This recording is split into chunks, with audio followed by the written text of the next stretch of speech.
Sebelum menonton, jangan lupa like, subscribe, dan tekan tombol lonceng. Selamat menyaksikan. Seluruh finalis Koko Cici Indonesia 2024 menampilkan bakat masing-masing dalam talent show di Pancoran Peak, Jakarta Utara.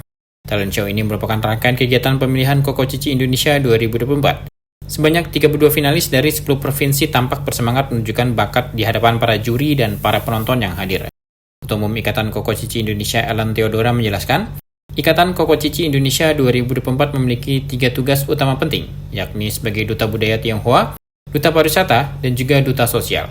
Koko Cici Indonesia memiliki penilaian kepada para finalis yang terdiri dari 3B dan 1T, yaitu Behavior, Brain, Beauty, dan Talent. Ellen menjelaskan pihaknya ingin para finalis mempresentasikan diri sebagai seorang duta, baik dari public speaking maupun talenta, sehingga para finalis bisa menunjukkan potensi yang ada di diri masing-masing. Pada sesi talent show, para finalis diberikan tantangan di mana mereka harus menampilkan bakat dalam durasi maksimal 3 menit. Ellen berharap para finalis Koko Cici Indonesia 2024 bisa memberikan penampilan yang terbaik. Oke, jadi seperti kita ketahui bahwa Ikatan Koko Cici Indonesia itu memiliki 3 tugas utama penting sebagai Duta Budaya Tionghoa, Duta Pariwisata, dan juga Duta Sosial. Di mana penilaian kami pun juga terdiri dari 3B dan juga 1T, yaitu Behavior, Brain, Beauty, dan juga Talent. Oleh karena itu, salah satu aspek terpenting untuk penilaian dari Koko Cici Indonesia di sini adalah talent. Untuk itu, pada malam hari ini kita akan sama-sama menyaksikan bakat-bakat dari ke-32 finalis Koko Cici Indonesia yang berasal dari 10 provinsi yang ada di Indonesia. Dan nantinya mereka akan merebutkan satu atribut khusus, yaitu sebagai Koko Cici Indonesia berbakat.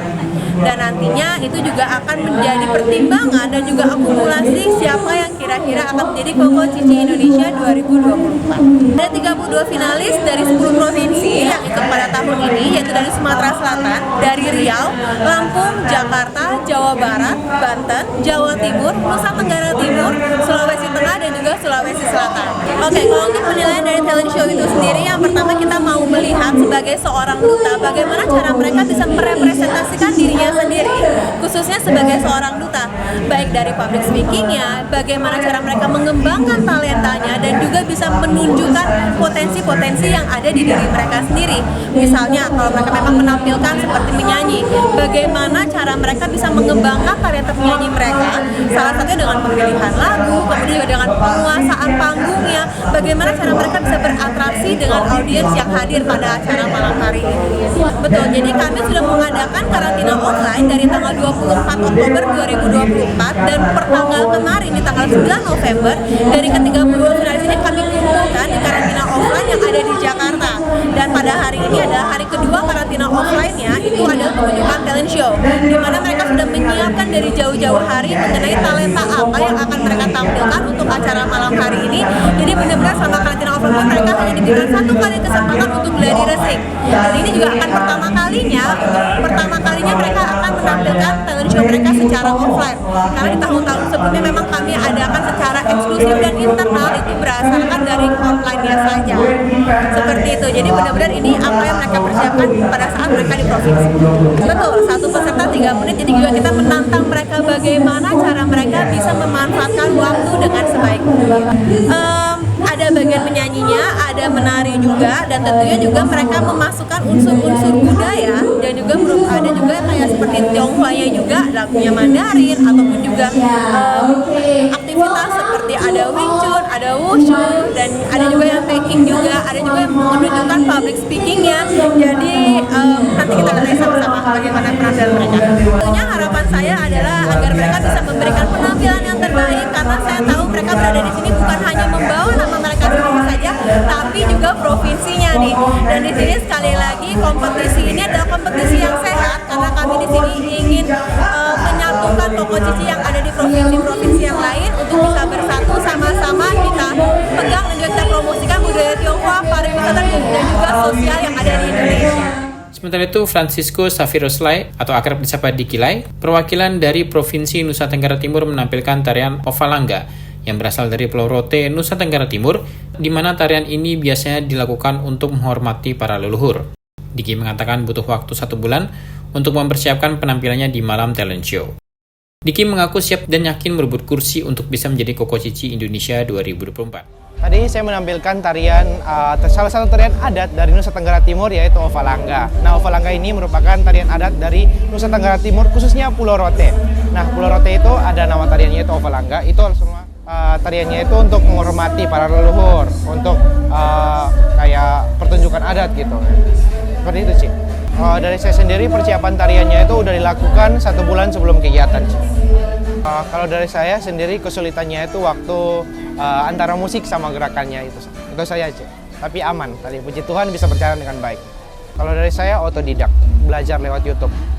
Tentunya sangat siap karena saya merupakan salah satu utusan dari Nusa Tenggara Timur. Tentunya saya akan membanggakan Koko Cici dari Nusa Tenggara Timur. Adapun finalis Koko Cici Indonesia 2024 lain yakni Regina Ferin, perwakilan dari Provinsi Jawa Barat yang menunjukkan kemampuan bernyanyi dengan lagu Mojang Jajaka. Kemudian Regina juga menampilkan tari Bajidor Kahot dan diakhiri dengan sword dance. Tidak hanya Diki, Regina juga mengaku siap dengan kemampuannya untuk bisa menjadi Koko Cici Indonesia 2024. Saya tadi menampilkan nyanyian Mojang Jajaka yang mana itu adalah lagu khas dari Jawa Barat, khususnya Bandung, dan juga lanjutkan dengan tarian Bajidor Kahot, tarian tradisional, dan juga diakhiri dengan sword dance. Saya mempersiapkan saat pemilihan Koko Cici Indonesia, saya sengaja belajar untuk menampilkan talent show dan saya berusaha dengan yang terbaik. Dari saya sendiri kesulitan sih tidak ada, tapi saya juga berusaha dengan keras. Saya menghafal semua koreografi itu dalam waktu 3 hari. Sama saya juga otodidak.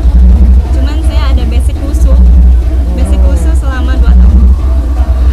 Tentunya saya juga sangat siap untuk bisa menjadi Cici Indonesia 2024 dan saya tentunya akan melestarikan dari provinsi saya sendiri, Jawa Barat, dan juga saya akan berdedikasi untuk Indonesia. Seperti diketahui, pemilihan Koko Cici Indonesia 2024 diikuti oleh 32 finalis dari 10 provinsi di Indonesia, yaitu Sumatera Selatan, Riau, Lampung, Jakarta, Jawa Barat, Jawa Timur, NTT, Sulawesi Tengah, Sulawesi Selatan, dan Banten. Pada tahun ini, pemilihan Koko Cici Indonesia bertema Golden Legacy of Koko Cici Indonesia, A Decade of Excellence, yang menggambarkan perjalanan panjang ajang ini dalam memberikan kontribusi bagi pengembangan generasi muda Indonesia, khususnya di kalangan komunitas Tionghoa, dan diharapkan bisa menjadi generasi emas yang dapat berkontribusi terhadap bangsa dan negara. Tim Eljon Media melaporkan.